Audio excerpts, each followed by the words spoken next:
cocked sideways in a moment of confusion that in the blink of an eye changed to terror. She let out a piercing scream that rang in his head and that he thought might have carried outside. Harlan figured her next thought would be more about flight than fight, but instead she kept it simple and reached for a phone on the countertop. Can't allow that. 3 easy numbers and he'd be fucked. Harlan closed in with several quick steps and raised his arm. He let the gun settle just inches from her face, forcing her to focus on the copper bullets that stared out from the cylinder. When he was certain he had her full attention, he spoke a chilled warning.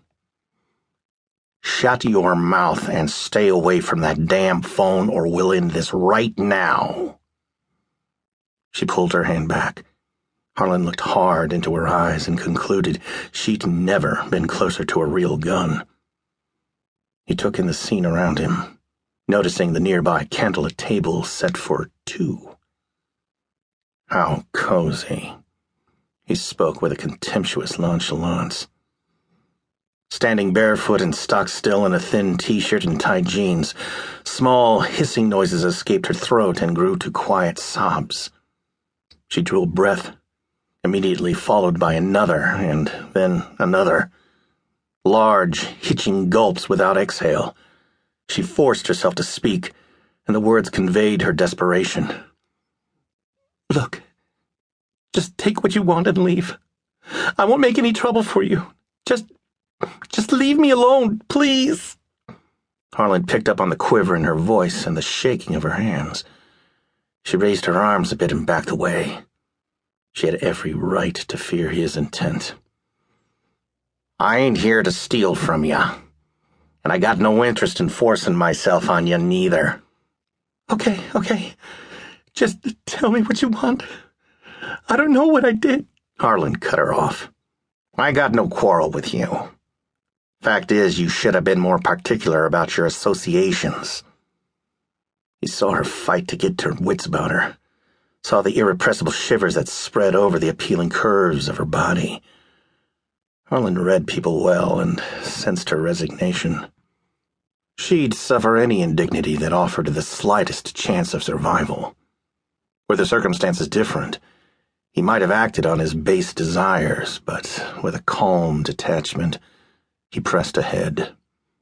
That boyfriend of yours, shouldn't he be coming right along? Mr. William Petite, I believe. He spat out the name with no shortage of spite. I hear he's had quite the run as a shyster lawyer. Am I right, Rebecca? Did his wife send you? Is that what this is? I won't see him anymore. I swear I won't. Harlan sensed regret in her words, but only the sort felt by most anyone once their offense has been discovered. He corrected her thinking.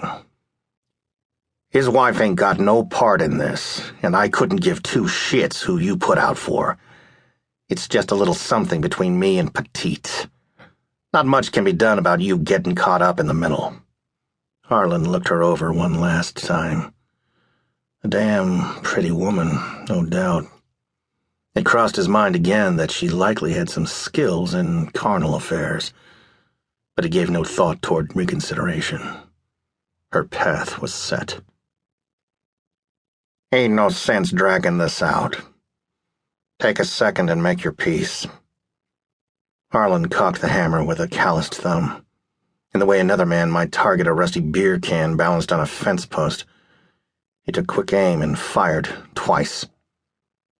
The small-caliber weapon popped, and he felt the jump of the gun.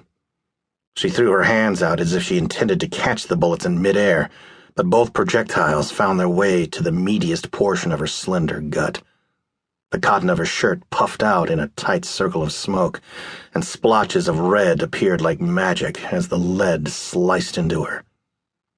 Harlan figured the hot burrow of the metal tore through muscle and flesh with a good bit of sting, but all the woman could muster was a coarse grunt. She brought her hands to her belly, and he watched the red seep heavy between her fingers. He imagined the blood running wild through her, filling crevices and empty spaces, turning her into nothing more than a human sink.